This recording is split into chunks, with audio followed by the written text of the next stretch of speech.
اب یہ 5واں رکوع آ رہا ہے، اور یہ ہمارے اس منتخب نصاب کا جو دوسرا حصہ ہے، ایمان کی بحث، اس کے ضمن میں یہ بہت اہم درس ہے۔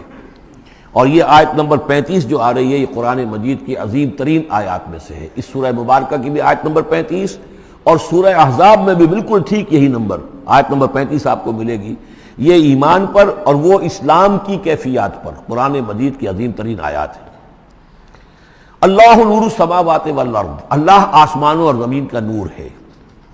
مثل نورہ، اس پر ایمان کی مثال، اس کے نور ایمان کی مثال ایسی ہے کمشکات، جیسے ایک طاق ہے، فیہا مصباح، اس میں ایک چراغ روشن ہے۔ المصباح فی زجاجہ، وہ چراغ جو ہے چمنی کے اندر ہے، شیشہ ہے اس کے اوپر، جیسے لالٹینیں ہوتی تھی پچھلے زمانے میں، گلوب کے ساتھ جو ہے وہ لیمپ ہوتے تھے۔ الزجاجہ تو کانہا کوکب دری، اور وہ شیشہ چمک رہا ہے جیسے کہ ایک چمکدار ستارہ ہو۔ یوقد من شجرۃ، اور اس مصباح میں، اس دیے میں، اس چراغ میں جلایا جا رہا ہے تیل، کس کا؟ ایک شجرہ مبارکہ زیتونہ کا، ایک ایسا مبارک درخت زیتون کا، لا شرقیۃ ولا غربیہ، جو نہ شرقی ہے نہ غربی ہے، یعنی یہ کہ درخت ہے، جھنڈ ہے ایک۔ اب اگر تو اس جھنڈ کے مشرق میں کوئی درخت ہے تو صبح کی دھوپ تو انہیں ملے گی، شام کی نہیں ہوگی۔ مغرب میں ہے تو شام کی دھوپ مل جائے گی، صبح کی نہیں ملے گی۔ ایک علیحدہ کھڑا ہوا ہے کوئی، جس کے نہ ادھر کوئی اور ہے نہ ادھر کوئی اور درخت ہے، تو پورے دن کی تمازت دھوپ کی جو ہے وہ جذب کر رہا ہے۔ اور ایسے درخت کا جو روغن زیتون ہوتا تھا وہ بہت صاف شفاف، اسی کی مثال دی جا رہی ہے کہ نہ شرقی ہے نہ غربی ہے، وہ کسی جانب سے اوٹ میں ہے ہی نہیں۔ یکاد زیتھا یضیء، اس کا جو روغن ہے وہ بھڑک اٹھنے کو بیتاب ہے، قریب ہے کہ روشن ہو جائے۔ وَلَوْ لَمْ تَمْسَسْهُ نَارٌ، چاہے اسے ابھی آگ نے چھوا ہی نہ ہو۔ نور علی نور، جب آگ مس کر جائے، چھو جائے، تو پھر نور علی نور ہے، وہ بھڑک اٹھتا ہے۔ یہدی اللہ لنورہ من یشاء، اللہ تعالی ہدایت فرماتا ہے اپنے نور کی جانب جس کو چاہتا ہے۔ وَيَضْرِبُ اللَّهُ الْأَمْثَالَ لِلنَّاسِ، اور اللہ تعالی مثالیں بیان کرتا ہے لوگوں کے لیے۔ وَاللَّهُ بِكُلِّ شَيْءٍ عَلِيمٌ، اور اللہ ہر چیز کا کما حقہ علم رکھتا ہے۔ یہ اصل میں ایمان کے لیے، اس کے اجزاء ترکیبی کے لیے بہترین تمثیل ہے، جس کو میں پہلے بیان کرتا رہا ہوں کہ ایک ہے فطرت، انسانی فطرت۔ اگر فطرت سلیم ہے تو اس کے اندر یہ ایمانی حقائق موجود ہیں، معرفت خداوندی موجود ہے۔ البتہ اس پر کوئی پردے آ گئے ہیں، اس کے اوپر جو ہے کچھ غلاف پڑ گئے ہیں، اور جب آتی ہے وہی، وہ اس کو ایکٹیویٹ کرتی ہے۔ آیات الہیہ جو ہیں، آیات قرآنیہ، وہ اندر کے اندر جو ڈورمنٹ اس کی کانشسنس ہے ایمان کی، اس کو ایکٹیویٹ کر کے شعور پر لے آتی ہے۔ اس کو یوں سمجھے کہ جیسے تیل ہے۔ اب تیل ایک ہے کڑوا تیل، جس سے کہ ہم دیے کبھی جلایا کرتے تھے، اب تو شاید ہی کہیں آپ نے دیکھا ہو دیا کس کو کہتے ہیں، لیکن اس میں وہ کڑوا تیل جو جلتا تھا، تو کڑوا تیل خود آگ نہیں پکڑ سکتا، اس میں بتی ڈالنی پڑتی تھی، کوئی کپڑے کی بتی ہے بٹکر، یا یہ کہ وہ روئی کی بتی بنائی ہے، اس بتی کا پھر آگ لگاتے تھے تو جل تو رہا ہے تیل، لیکن بواسطہ بتی، براہ راست وہ تیل جلنے کی پوزیشن میں نہیں ہے۔ لیکن ایک تیل ہے پیٹرول، اس کو جو کڑوے تیل سے روشنی حاصل کرنے کے لیے جتن کرنے پڑ رہے ہیں آپ کو جلانے کے لیے، اور پیٹرول گویا کہ بیتاب ہے، وہ بھڑک اٹھنے کو بیتاب ہے، ذرا سی چنگاری قریب آئی اور بھڑک گیا۔ اسی طریقے سے انسانوں کی طباع کا فرق ہے۔ کچھ لوگوں کی جو فطرت ہے اتنی سلیم ہوتی ہے، اتنی نیکی ہوتی ہے اس کے اندر، کہ جیسے ہی وہی سامنے آئی، آئینہ جگمگا اٹھا ایک دم، اس لیے کہ اوپر غبار ہے ہی نہیں، اس کے اوپر کوئی اور جو ہے پردے پڑے ہوئے ہیں ہی نہیں۔ یہ مثال صدیقین کی ہے، جو میں نے کل بھی آپ سے عرض کیا تھا کہ جیسے کہ حضور نے فرمایا، میں نے جس کے سامنے بھی دعوت ایمان رکھی، اس نے کچھ نہ کچھ توقف اور تردد ضرور کیا، سوائے ابو بکر کے، کہ ایک لحظے کا بھی توقف نہیں کیا۔ یہ اس لیے کہ ان کی فطرت اتنی سلیم تھی، گویا کہ وہ پیٹرول تھا ان کے اندر، جو بھڑک اٹھنے کو بیتاب تھا، کہ ذرا قریب بھی اگر دیاشدائی آ گئی تو بھڑک اٹھے۔ لیکن کچھ لوگ وہ تھے کہ جن کا تیل اتنا صاف اور پاک نہیں تھا، ان میں کوئی تکدر تھا، انہیں وقت لگ گیا، اگرچہ یہ کہ بالآخر وہ ایمان لے آئے، لیکن یہ کہ کچھ اس میں بتی ڈالنی پڑی، کوئی اس کے لیے محنت کرنی پڑی۔ السابقون الاولون من المہاجرین والانصار والذین اتبعوہم بإحسان، پھر وہ لوگ ہیں جو بعد میں درجہ بدرجہ پھر ان کے بعد آتے چلے گئے۔ تو اسی طریقے سے ایمان کی مثال ہے کہ یہ روغن فطرت یا نور فطرت، نور نور روحانی نور جو ہمارے اندر ہے نور تجلی بھی اسی خاک میں پنہاں، غافل تجرا صاحب ادراک نہیں ہے۔ وہ جو ہماری روح کے اندر ہے، روح ملکوتی کے اندر جو نور ہے، یہ نور اور باہر سے جو قرآن کا نور، وحی کا نور آیا، ان دونوں کے نور کے اجتماع سے پھر نور علی نور کی کیفیت پیدا ہوئی۔ اب وہ نور ایمانی جو ہے وجود میں آ گیا۔ اللہ نور السماوات والارض مثل نورہ کمشکاۃ فیہا مصباح المصباح فی زجاجہ۔ اور ذہن میں رکھیے یہ ہمارا جو پنجر ہے پسلیوں کا، اس کی واقعتاً طاق کی سی شکل ہے، یہ نیچے سے چوڑا ہو رہا ہے، اوپر سے تنگ ہو رہا ہے۔ طاق ایسے ہی ہوتے تھے۔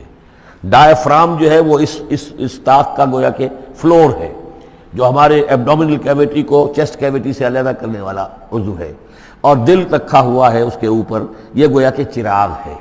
اس دل میں نور ایمان ہوتا ہے، اس دل کے اندر جو ہے وہ اللہ کا نور، اور یہ نور بنا ہے دو چیزوں سے، ایک وہ نور فطرت جو اس کے اندر موجود تھا، اس کی روح کے اندر، اور ایک نور وحی۔ ان دونوں کے اجتماع سے نور علی نور، وہ نور جو ہے وہ نور ایمان کی شکل میں اس قلب کے اندر جو ہے وہ جاگزی ہوا اور قلب منور ہو گیا۔ المصباح فی زجاجہ، الزجاجۃ کأنہا کوکب دری یوقد من شجرۃ مبارکۃ زیتونۃ لا شرقیۃ ولا غربیہ یکاد زیتها یضیء ولو لم تمسسہ نار نور علی نور یہدی اللہ لنورہ من یشاء۔ یہ نور علی نور ہے، دو نوروں کے جمع ہونے سے یہ نور ایمان وجود میں آیا، نور فطرت، نور وحی۔ اور اللہ تعالیٰ ہدایت دیتا ہے اپنے نور کی جس کو چاہتا ہے، اور اللہ یہ مثالیں لوگوں کے لیے بیان کرتا ہے۔ باقی اللہ کو تو ہر شے کا کما حقہ علم ہے، مثال کی ضرورت انسانوں کے لیے ہے کہ جو ان لطیف حقائق کو ایسے ہی خود نہیں سمجھ سکتے۔ اب جن لوگوں کے دلوں میں یہ نور ایمان پیدا ہو جاتا ہے، ان کی ایک جھلک دکھائی جا رہی ہے کہ ان کی شخصیت، ان کی زندگی کی دلچسپیاں کیا ہوتی ہیں۔ فی بیوت اذن اللہ ان ترفع ویذکر فیہا اسمہ، ان گھروں میں جن کا کہ اللہ نے حکم دیا کہ انہیں بلند کیا جائے، یعنی مساجد۔ بلند کرنے سے مطلب یہ ہے کہ ان کو نمایاں بنایا جائے۔ ہر مسلمان آبادی میں معلوم ہو کہ مسجد ایک نمایاں شے ہے، یہ ضروری نہیں کہ اس کی ڈیکوریشن ہو، اس کے اوپر جو ہے خام خواہ تکلفات میں پیسے خرچ کیے جائیں، لیکن یہ کہ ایک تو یہ کہ وہ نمایاں ہونی چاہیے، معلوم ہو کہ اس آبادی کا مرکز یہ ہے۔ نمبر دو یہ ہے کہ ترفع، اس کو ہر طریقے سے، ہر معنوی گندگی سے بھی پاک رکھا جائے۔ وَيُذْكَرَ فِيهَا اسْمُهُ، اس میں اس کا نام لیا جائے۔ يُسَبِّحُ لَهُ فِيهَا بِالْغُدُوِّ وَالْآصَالِ، یہ جو صاحب ایمان لوگ ہیں جن کے دلوں میں ایمان کی قندیلیں روشن ہیں، یہ تسبیح کرتے ہیں اللہ کی ان گھروں کے اندر، صبح کے وقت بھی اور شام کے وقت بھی۔ رجال، وہ جواں مرد، لا تلہیہم تجارت ولا بیع عن ذکر اللہ واقام الصلاۃ، جن کو غافل نہیں کر سکتی نہ کوئی تجارت، نہ کوئی خرید و فروخت اللہ کی یاد سے اور نماز کے قائم کرنے سے، وایتاء الزکاۃ اور زکوٰۃ کے ادا کرنے سے۔ یخافون یومن، یہ سب کچھ کر کے بھی وہ ڈرتے رہتے ہیں، لرزاں و ترساں رہتے ہیں، کانپتے رہتے ہیں اس دن کے تصور سے، تتقلب فیہ القلوب والابصار، جس میں کہ دل بھی الٹ جائیں گے اور نگاہیں بھی الٹ جائیں گی۔ لیجزیہم اللہ احسن ما عملوا، تاکہ اللہ تعالیٰ ان کو بدلے میں دے بہترین جزا ان کے اعمال کی، ویزیدہم من فضلہ، اور اضافہ کرے اپنی طرف سے اپنے فضل میں سے۔ واللہ یرزق من یشاء بغیر حساب، اور اللہ تعالیٰ چاہتا ہے دیتا ہے جس کو چاہتا ہے بغیر حساب۔ اللہم ربنا اجعلنا منہم، یہ تو مومن صادق کے لیے ایمان ان کے دلوں میں ہے، اس کی تمثیل یہ ہے، اور ان کے کردار کی جھلک یہ ہے۔ اب ایک ہے بین بین کے لوگ، ایمان تو نہیں ہے لیکن کچھ نہ کچھ نیکی کے کام کرتے ہیں، کچھ اپنے دل کی تسلی کے لیے، کچھ اپنے ضمیر کو مطمئن کرنے کے لیے۔ ان کی نیکی حقیقی نیکی نہیں ہے۔ وہ لیس البر ان تولوا وجوہکم قبل المشرق والمغرب، اس آیت کو ذہن میں رکھیے۔ والذین کفروا، اور جو لوگ ایمان سے تہی ہیں، محروم ہیں، کافر ہیں، ان کی نیکیاں، ان کے اعمال کیا ہیں؟ کسراب، جیسے ریت ہو، سراب ہو، بقیعۃ، ایک چٹیل میدان میں، یحسبہ الظمآن ماء، پیاسا سمجھتا ہے کہ پانی ہے، حتی اذا جاءہ، یہاں تک کہ وہ جب وہاں پہ گھسٹ کر بھی پہنچتا ہے تو معلوم ہوتا ہے لم یجدہ شیئا، کچھ نہیں پاتا وہاں پر، ووجد اللہ عندہ، اور اللہ کو پاتا ہے وہاں موجود، فوفاہ حسابہ، تو اللہ تعالیٰ اس کا حساب اسے پورا چکا دیتا ہے۔ واللہ سریع الحساب، اور اللہ جو ہے حساب چکانے میں دیر نہیں لگاتا۔ یعنی یہ جو نیکیاں ہوتی، جھوٹی نیکیاں، ملمے کی نیکیاں، حقیقی ایمان نہیں ہے، ایمان باللہ نہیں ہے، ایمان بالآخرت نہیں ہے، لیکن یوں ہی کچھ نہ کچھ نیکیاں ہیں، کچھ خدمت خلق کے کام ہے، اس طرح کی چیزیں اللہ کی نگاہ میں ان کی کوئی وقت نہیں۔ اس کے لیے پہلے ایک مثال سورہ ابراہیم میں آ چکی ہے، دوسری مثال یہ کہ یہ نیکیاں سراب کے مانند ہیں جنہیں پیاسا سمجھتا ہے کہ یہ پانی ہے، حقیقت میں پانی نہیں ہے۔ اب تیسرا جو کردار ہے وہ یہ ہے کہ جن کے دلوں میں، جن کی زندگیوں میں یہ جھوٹ موٹ کی نیکی بھی نہیں ہے، نفس پرستی اور دنیا پرستی، اور ان کے اندر ہر طرح کی گندگی جو ہے وہ آ چکی ہے، ان کی مثال کیا ہے؟ او کا ظلمات فی بحر اللجی، یا جیسے کہ اندھیرے ہوں ایک بڑے گہرے سمندر میں، یغشاہ موجن، اس کے اوپر ایک موج چڑھی ہوئی ہو، من فوقہ موجن، اس کے اوپر ایک اور موج ہو، من فوقہ سحاب، اور اوپر جو ہے بادل بھی ہوں، یعنی اندھیری رات ہے، کوئی روشنی نہیں، اوپر بادل ہے، نہ چاند اور ستاروں کی کوئی روشنی نہیں آ رہی، اور اس کے ساتھ ہی یہ ہے کہ موج کے اوپر موج چڑھی ہوئی ہے۔ ظلمات بعضها فوق بعض، یہ اندھیروں پر اندھیرے ہیں۔ اذا اخرج یدہ لم یکد یراہا، جب وہ اپنا ہاتھ نکالتا ہے تو اس کو بھی نہیں دیکھ سکتا، جسے ہم کہتے ہیں اپنے محاورے میں ہاتھ کو ہاتھ سجائی نہیں دیتا۔ وَأَلَّمْ يَجْعَلِ اللَّهُ لَهُ نُورًا، اور جس کو اللہ تعالیٰ ہی نے کوئی نور عطا نہ کیا ہو، فما لہ من نور، تو اس کے لیے پھر کہیں کوئی نور نہیں ہے۔